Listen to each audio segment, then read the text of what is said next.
बिस्मिल्लाहिर्रहमानिर्रहीम। First year class. आज हमारे पास 6 पॉइंट जो 10 एक्सरसाइज है, इसका आज हमारे पास सिलेबस के मुताबिक सेकंड लास्ट क्वेश्चन है और बहुत ही आसान है। इस क्वेश्चन को हम एक बार रीड कर लेते हैं। क्वेश्चन नंबर में क्या कहता है जी, if the harmonic mean and arithmetic mean. क्या कह रहा है? हार्मोनिक मीन का आपको पता चल गया होगा, हमने फार्मूला पढ़ा है। And arithmetic mean between two numbers are 4 and 9/2 respectively, find the number. तो मतलब इसका ये हुआ कि हमारे पास नंबर नहीं है इस क्वेश्चन के अंदर। तो हम सिंपल क्या करेंगे, हम इसमें लेट कर लेंगे, हम लिखेंगे। तो हम इस क्वेश्चन को कंटिन्यू कर रहे हैं। मैं कर रहा हूँ जी, let A and B be two number,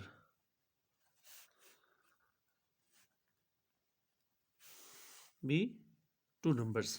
तो सो हमारे पास ये जो हार्मोनिक मीन है वो हमारे पास क्या है, हमारे पास जो हार्मोनिक मीन है वो इक्वल है 4 के, और हमारे पास जो अरिथमेटिक मीन है वो इक्वल, हार्मोनिक मीन पहले है तो वो 4 के इक्वल है, जबकि हमारे पास जो अरिथमेटिक मीन है वो हमारे पास किसके इक्वल है, वो है 9/2 के।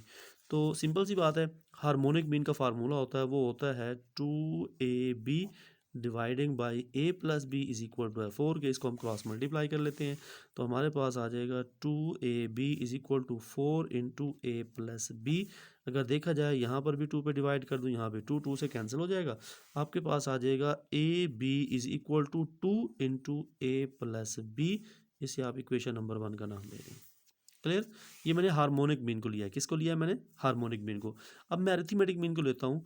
तो हम ये भी जानते हैं कि हमारे पास जो अरिथमेटिक मीन होता है वो होता है A plus B dividing by 2 is equal to 9/2 है। ऐसे है ना? तो 2 से कैंसिल हो जाएगा। आपके पास ये जो ए प्लस बी है, क्या ए प्लस जो बी है वो इक्वल आ जाएगा 9 के।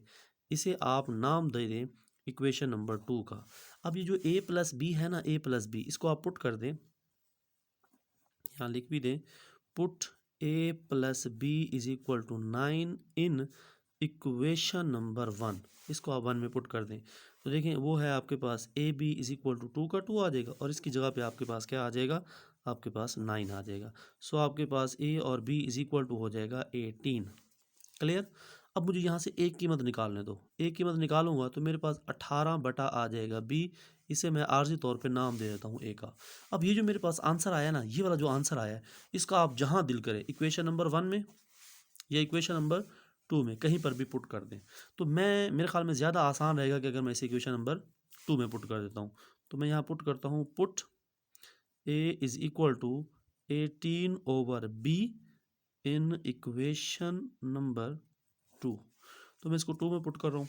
आगे देखें ज़रा इसको। ये तो बच्चों, ये हम इसको 2 में पुट करते हैं, ए इज इक्वल टू इसके इक्वेशन नंबर 2 में पुट कर रहे हैं। अब ए की जगह पे क्या आएगा, 18 बटा बी जमा बी बराबर 9 के। हमारे पास आ जाएगा 18 बटा बी जमा का आ जाएगा आपके पास बी, और बराबर आपके पास आ जाएगा 9 के। इसको आगे कंटिन्यू कर लेते हैं। अब क्या करें, आप इसका एलसीएम ले लें। तो मेरे ख्याल में आपके पास आ जाएगा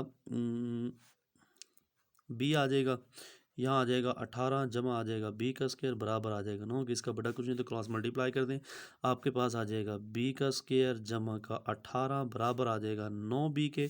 आप इसको अरेंज कर लें। आपके पास बी का स्क्वायर माइनस का 9b जमा का 18 इज इक्वल टू 0। फैक्टर भी बन गए। आपके पास बी का स्क्वायर माइनस का 6b माइनस का 3b और जमा का 18 बराबर 0 के। 2 का कम्बिनेशन कर लें। क्लियर हो गया? तो हमारे पास यहाँ से अगर b कॉमन लेंगे तो हमारे पास आ जाएगा b माइनस का 6, माइनस का अगर 3 कॉमन लेंगे तो हमारे पास अंदर का साइन भी चेंज हो जाएगा ऐसे। तो अब आप क्या कर लेंगे, b माइनस जो 6 है वो आप कॉमन ले लेंगे। आपके पास आ जाएगा b माइनस का 3 इज इक्वल टू 0 के। 2 कंडीशंस कर देंगे क्योंकि अब आपके पास b माइनस 6 जो है वो इक्वल है 0 के, और जो b इज आ जाएगा 6 के। तो b क्या, एक आंसर आ गया। सेम हमारे पास जो b माइनस 3 है वो 0 के, और b इज इक्वल टू आपके पास +3 के आ जाएगा। आपके पास 2 आंसर आ गए हैं। तो अब आप क्या करेंगे, बारी बारी इसको आप पुट कर देंगे। जो आपने लेट किया था a is equal to 18/b के, याद है?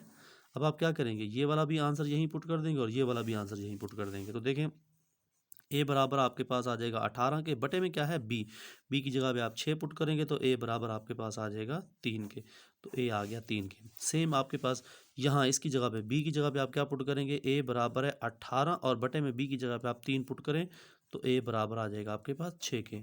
तो मतलब आपके पास जो रिक्वायर्ड नंबर है ना,